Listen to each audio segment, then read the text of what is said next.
प्रिय संस्कृत मित्राणि नमः। संस्कृता मित्रों, आज हमारी यह संज्ञा प्रकरण पर आधारित चौथी क्लास होगी। आप जानते हैं एफटेट की क्लास शुरू किए हुए थे, उस पर पहली यूनिट पर आधारित ये 9वीं क्लास होगी। मित्रों, जिन जिन परीक्षाओं में संस्कृत पूछा जाता है उन सभी परीक्षाओं के लिए यह वीडियो इम्पॉर्टेंट है। मित्रों, सबसे पहले आप चैनल को लाइक करना, सब्सक्राइब करना, उसके बाद ही वीडियो देखना और मित्रों में भेजना था कि वो भी सब्सक्राइब करें और वो भी वीडियो देखना शुरू करें। मित्रों, हमारा संज्ञा प्रकरण चल रहा था। चौथी हेडिंग छोड़िएगा, क्या सवर्ण संज्ञा। अब सूत्र लिखिएगा, तुल्यास्य प्रयत्नम सवर्णम पदच्छेद।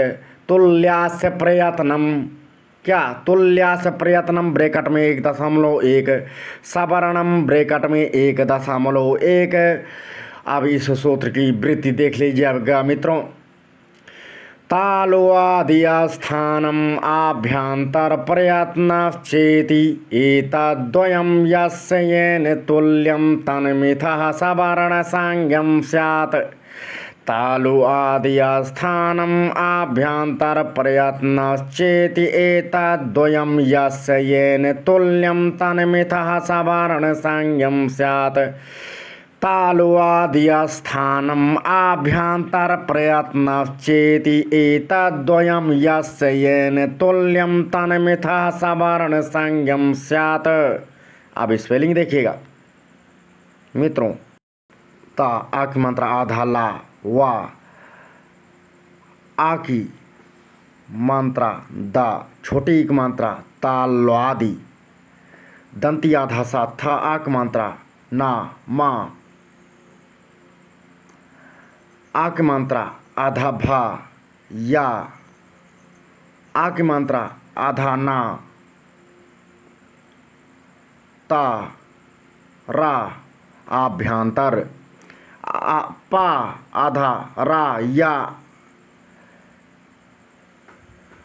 आधा ता, ना, श्रम वाला सा, उसके नीचे चा, ए की मात्रा आधा ता, या, आभ्यंतर प्रयत्नश्चेत, या के ऊपर ए की मात्रा ता, दा नीचे हलंत एतद, फिर दा नीचे वा, या के ऊपर बूंदी द्वयम, या दंती आधा सा, या यस्य, या एक मात्रा ना, येन, ता छोटे की मात्रा आधा ला, या ऊपर बूंदी तुल्यम, ता आधा ना, मा छोटे की मात्रा था, आगे विसर्ग तन मिथा, दंती सा, वा, अणा के ऊपर रा, सवर्ण, फिर दंती सा, ज्ञा ऊपर बूंदी संज्ञम, दंती आधा सा, या आक मात्रा ता नहीं चाहलंत स्यात।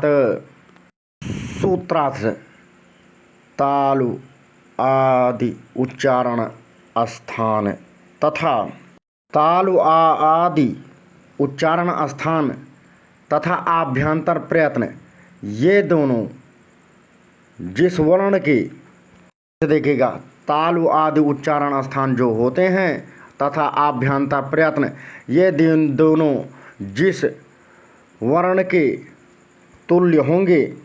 मित्रों, नहीं समझ में आ रहा है?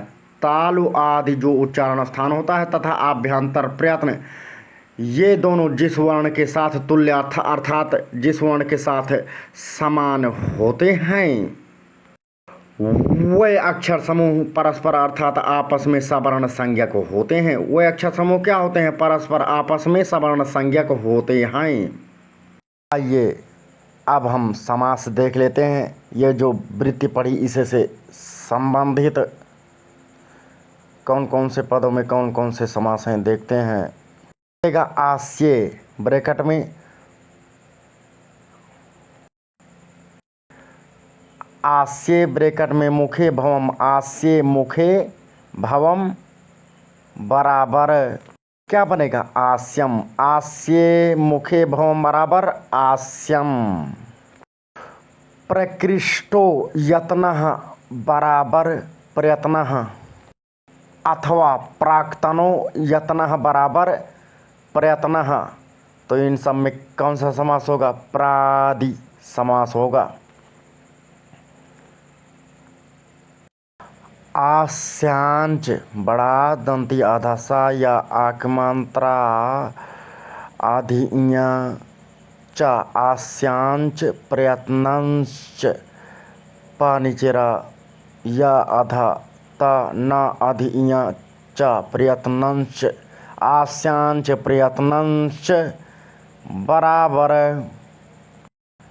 तो क्या बनेगा? आस्य प्रयत्नों। आस्य प्रयत्नों में कौन सा समास है? तो इसमें इतरेतर द्वंद्व समास है। इतरेतर द्वंद्व समास है। देखिएगा, तुल्यो आस्य प्रयत्नौ यस्य वर्ण समूहस्य तत् बराबर तुल्यास्य प्रयत्नम। अर्थात तुल्यास्य प्रयत्नम में कौन सा समास है? तो यहाँ पर बहुव्रीहि समास है। भावार्थ समझ लेते हैं। जिस वर्ण का तालु आदि उच्चारण स्थान तथा मित्रों जिस वर्ण समूह का पारस्परिक अर्थात आपस में कंठ तालु आदि उच्चारण स्थान तथा स्पृष्ट आदि आभ्यंतर प्रयत्न तथा स्पृष्ट आदि आभ्यंतर प्रयत्न समान हो, वे वर्ण परस्पर अर्थात आपस में सवर्ण संज्ञक होते हैं। तो इसमें कुछ आप विशेष बात नोट करिएगा। नंबर 1, उच्चारण स्थान कंठ से शुरू होते हैं। उच्चारण स्थान कहाँ से शुरू होते हैं? कंठ से शुरू होते हैं। अतः ताल आदि की अपेक्षा कंठ आदि कहना ही अधिक समीचीन होता है। किंतु वरद राज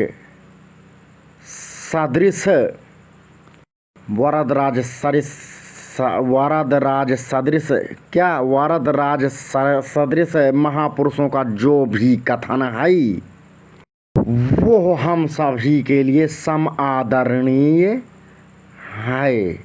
नंबर 2, व्याकरण शास्त्र में आभ्यंतर प्रयत्न तथा बाह्य इन दोनों प्रयत्नों के लिए, आभ्यंतर प्रयत्न तथा बाह्य प्रयत्न इन दोनों प्रयत्नों के लिए, तो जो आपके आभ्यंतर प्रयत्न हैं और बाह्य प्रयत्न हैं इन दोनों के लिए यत्न शब्द का प्रयोग हुआ है। यत्नो द्विधा या आधाता ना ओक मात्रा यत्नो दा नीचे वा छोटी मात्रा धाक मात्रा द्विधा यत्नो द्विधा। किंतु इस सूत्र में जो यत्न शब्द है उसके साथ में उपसर्ग जोड़ा गया है जो बाह्य यत्न को हटा करके आभ्यंतर यत्न का ही बोध कराता है। प्रयत्नो यत्नः प्रयत्नः अथवा प्रकृष्टो यत्नः बराबर प्रयत्नः। अर्थात जो पहला यत्न है या उत्कृष्ट यत्न है वो पहला। देखें मित्रों, प्रयत्नो यत्नः बराबर प्रयत्नः या फिर प्रकृष्टो यत्नः बराबर प्रयत्नः। क्या प्रयत्नो यत्नः बराबर प्रयत्नः या फिर प्रकृष्टो यत्नः बराबर प्रयत्नः। अर्थात जो पहला यत्न है या फिर उत्कृष्ट यत्न है वही प्रयत्न है।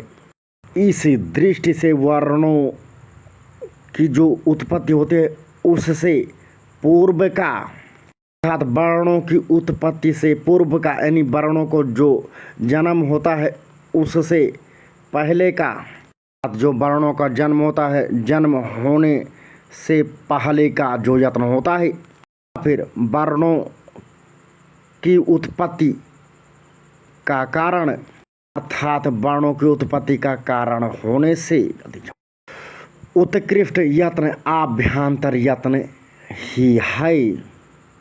नंबर 3, जब तक संपूर्ण उच्चारण स्थान तथा संपूर्ण यत्न, जब तक संपूर्ण उच्चारण स्थान जितना भी उच्चारण स्थान होता है वो सब और जो संपूर्ण अर्थात जितना भी प्रयत्न होता है तुल्य ना हो अर्थात समान ना हो तब तक सवर्ण संज्ञा नहीं होगी। जितना भी उच्चारण स्थान होता है और जितना भी प्रयत्न होता है वो सब जब तक समान नहीं होंगे तब तक सवर्ण संज्ञा नहीं होगी। उदाहरण जैसे छोटी और ए इन दोनों वर्णों का विवृत अभ्यांतर प्रयत्न तुल्य है अर्थात समान है।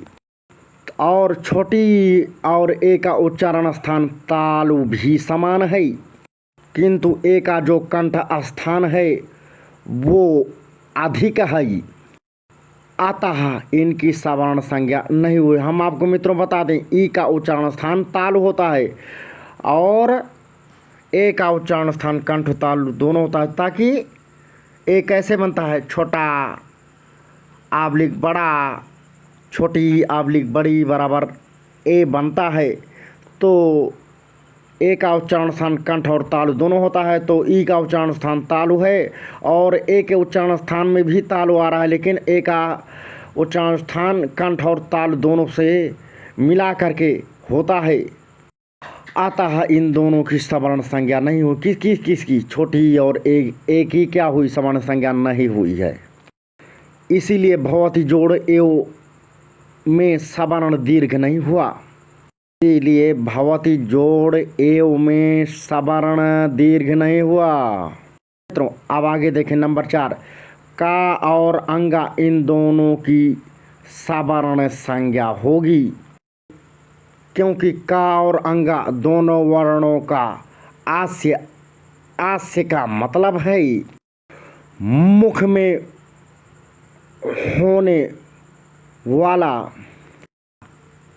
में होने वाला स्थान कंठ तालु के। मित्रों का उच्चारण स्थान कंठ होता है और अंगा का उच्चारण स्थान भी कंठ होता है, लेकिन अंगा का उच्चारण स्थान कंठ के साथ साथ नासिका से भी होता है, ये ध्यान रखना।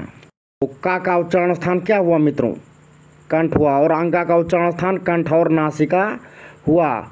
जो नासिका है, ये जो नासिका है मुख के बाहर का उच्चारण स्थान है, तो नासिका मुख से बाहर का उच्चारण स्थान है।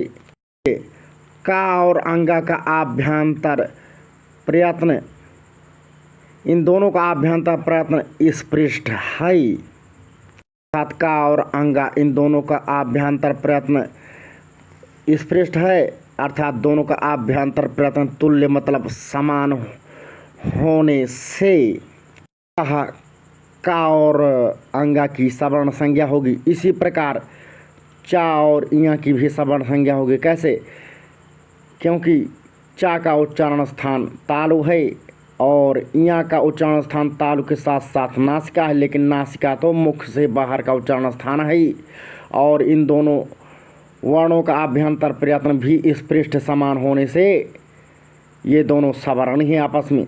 इसी प्रकार टा और अणा ये दोनों भी सवर्ण ही हुए। टा का उच्चारण स्थान मूर्धा, अणा का उच्चारण स्थान मूर्धा और नासिका है, लेकिन नासिका मुख से बाहर का उच्चारण स्थान है, तो और टा और अणा का आभ्यंतर प्रयत्न भी दोनों का समान होने की वजह से ये दोनों सवर्ण संज्ञा का हैं। इसी प्रकार ता और ना, पा और मा ये सब आपस में सवर्ण संज्ञक हैं। तो का अंगा, चाइया, टाणा, ताना, पामा ये आपस में परस्पर सवर्णी होंगे। अब नंबर 5 है ए और ऐ की तथा ओ और औ की। ए और ऐ, ओ और औ इन सब की संपूर्ण उच्चारण स्थान तथा आभ्यंतर प्रयत्न समान होने पर भी सवर्ण संज्ञा नहीं होती है, सवर्ण संज्ञा नहीं होती है। ध्यान देना मित्रों, क्योंकि पाणिनि ने ए औंग और ए औच दोनों सूत्रों का पृथक पृथक वर्णन किया है।